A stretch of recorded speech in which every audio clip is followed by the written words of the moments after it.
chers téléspectateurs de Ici c'est la vérité, je suis devant le portail de mon invité que je vais vous présenter tout à l'heure. Alors suivez-moi pour en savoir plus.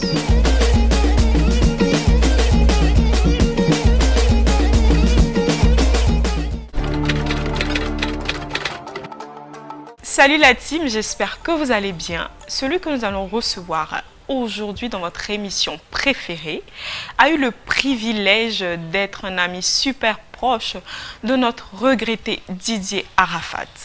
Alors à travers cette petite interview avec lui, nous allons lui rendre un petit hommage. Merci de recevoir avec moi Aliou Ndiaye dit Ali le Code. Monsieur Ali, comment vous allez ? Pas trop bien, mais on essaie de vivre avec. D'accord. On ne va pas se rappeler des moments douloureux. On va essayer de lui rendre hommage positivement. Mais d'abord, on va vous demander pourquoi Ali le Code. Le code, c'est quoi? C'est le code d'un coffre-fort, d'un numéro. Ali le Code, parce que normalement c'est pour les intimes, les gens qui me connaissent bien. Parce que je suis un mec qui trouve un peu une solution à tout. D'accord. Ton problème. On peut être partout dans le désert, n'importe où, tu cherches quelque chose, tu as besoin de quelque chose. J'arrive à te le trouver ou à régler des situations. Voilà. D'accord. Okay. C'est pourquoi ils m'ont collé cette étiquette, mes amis, Ali le Code. Ça fait combien d'années environ? Ça fait une dizaine d'années que je me surnomme Ali le Code. Ça a 12 ans, 13 ans. D'accord. Alors nous, C'est Ici la vérité, on est très affairés, on allait fouiller dans votre passé. On a vu que vous avez été militaire français.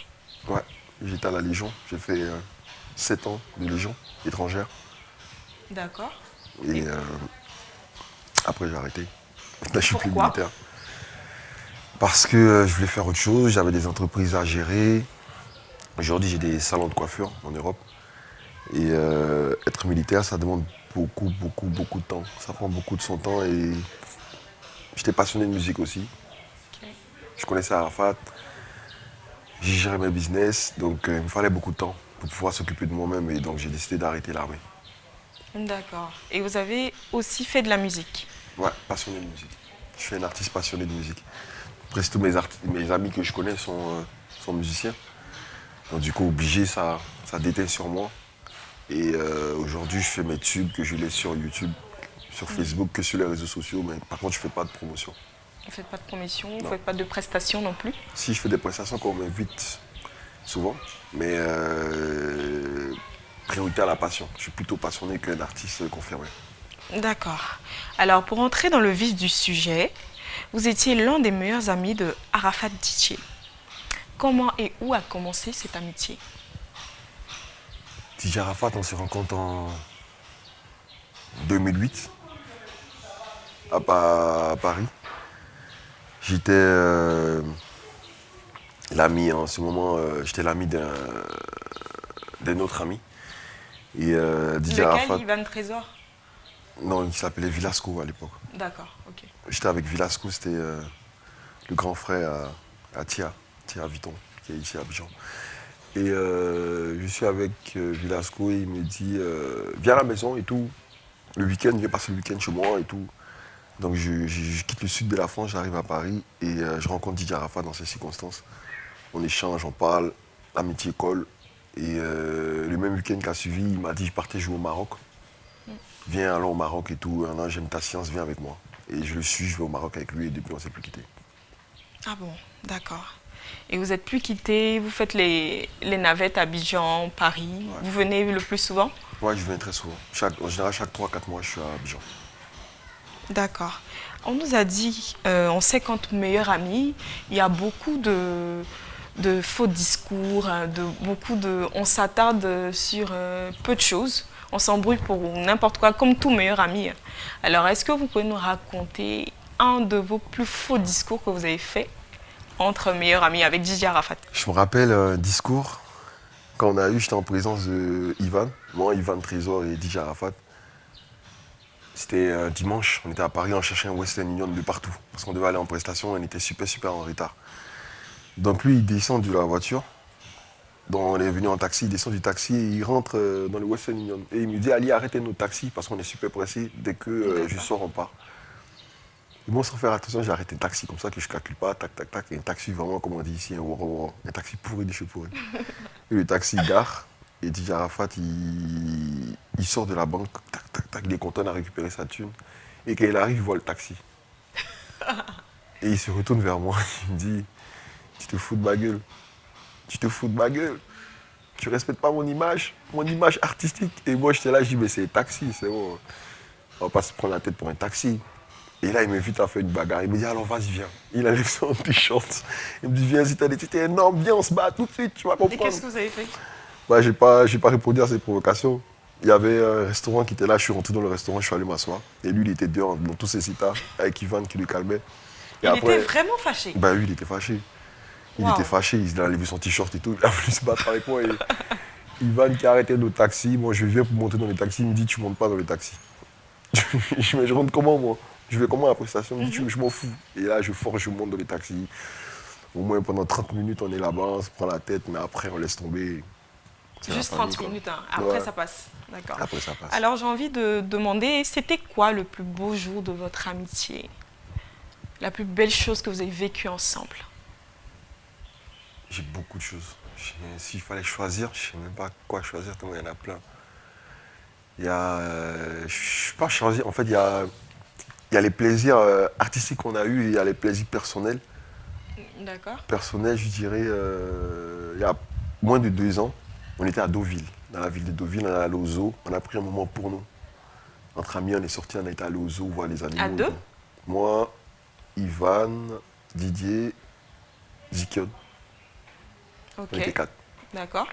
Et les danseurs Rufi et Super. Ok. On était allé à Deauville voir les animaux et ça nous a fait super bien. Ce jour-là, on était très très contents. On était fou. Et artistiquement, je dirais au Burkina. Au Burkina, il fait un concert où il y a plus de 30 000 personnes au stade rempli à craquer. Et là, pour moi, c'était waouh. Même lui, là. Vous étiez fier de votre ami. Vous étiez content pour lui, content Bien qu'il sûr. puisse captiver autant de Bien sûr. personnes. J'ai toujours été fier de lui. Parce que je l'ai suivi presque dans toutes ses dates, dans tout le monde entier. Et partout DJ Arafat a joué, en général, on me voyait à côté. Bon, on n'entendait pas trop parler de vous avant. Ouais, d'où Il y a vient le- quelques 2 ans qu'on a Ouais. entendu parler de Ali Leco, d'Ali Leco, de ami de DJ Arafat. C'est dû à quoi? Pourtant, vous étiez là depuis 2008.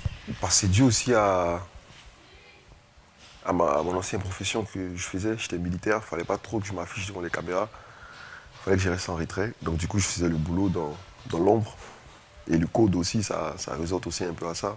Le code, c'est quelqu'un qui est à l'ombre, qui fait le boulot à l'ombre.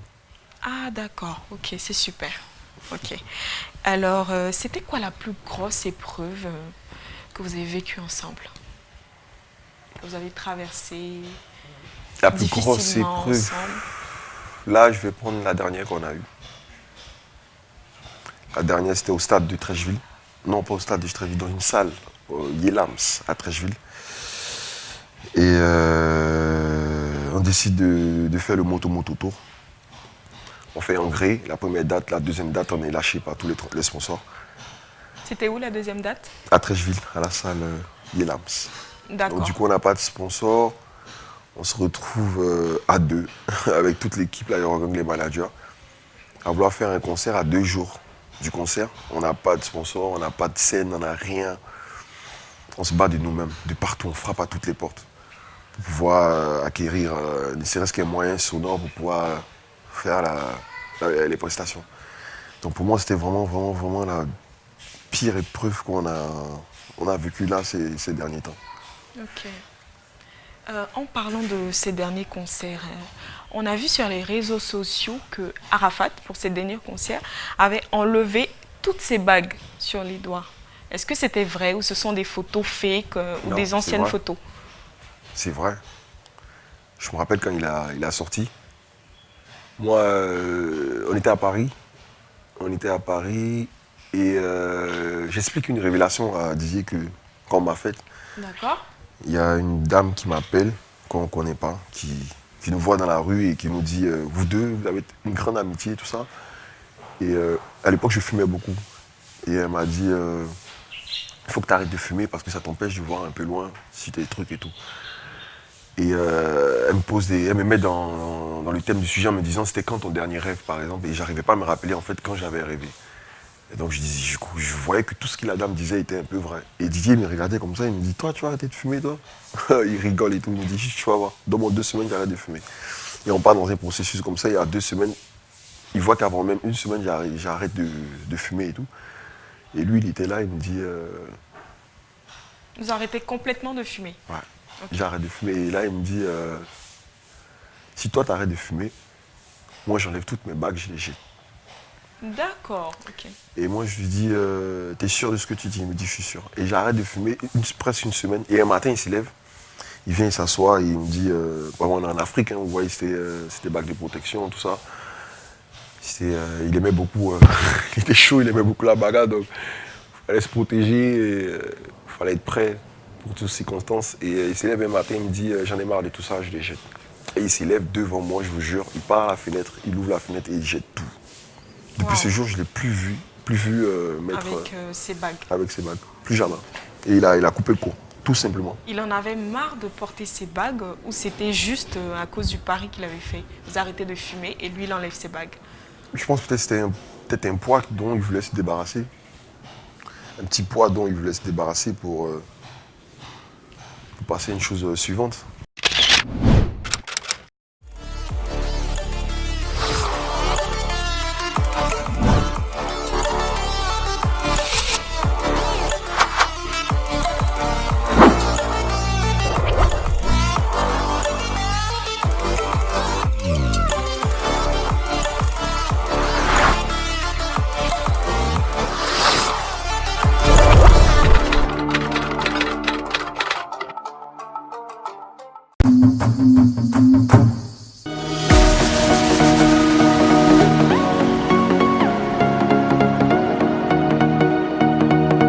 Hey guys, this is Serge Gnabry. I'm here in Ivory Coast, Abidjan, with Source Africa. Please follow the channel, please keep supporting.